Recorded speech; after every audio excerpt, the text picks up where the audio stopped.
আসসালামু আলাইকুম। একজন মানুষের জীবনে চলতে গেলে নিত্য প্রয়োজনীয় সংসারের জন্য খুঁটিনাটি অনেক জিনিসের প্রয়োজন হয়। তো আমি ২০১৩ সাল থেকে বাইরের মানে সংসারের যে নিত্য প্রয়োজনীয় জিনিসগুলো যেগুলো সব সময় প্রতিদিন যে জিনিসগুলো লাগে আমি আসলে সেগুলো কেনাকাটা করি না ২০১৩ সাল থেকে। ২০১৩ সাল থেকে মানে আসলে আমি বাহিরের কোনো জিনিস আসলে কেনাকাটা আমার করা হয়নি বা হয় না।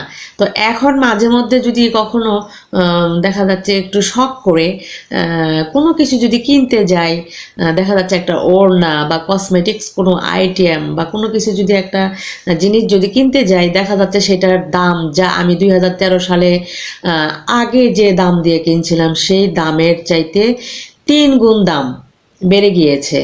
তো তাহলে দেখা যাচ্ছে যে আমার মানে নিজের কাছে নিজে একটা প্রশ্ন জাগে যে আসলে জিনিসপত্রের দাম বাড়ছে নাকি আমি নিজে গরিব হয়ে গিয়েছি।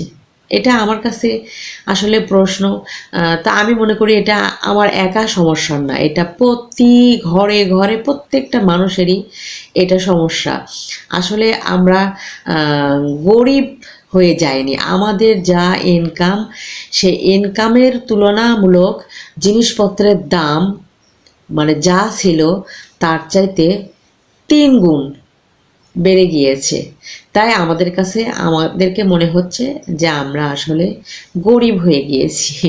আমরা আসলে গরিব না, মনের দিক থেকে বড়লোক আছি, কিন্তু অর্থনৈতিক সংকট আমাদের আসলে এখন যাচ্ছে। অর্থনৈতিক সংকটের ভিতরে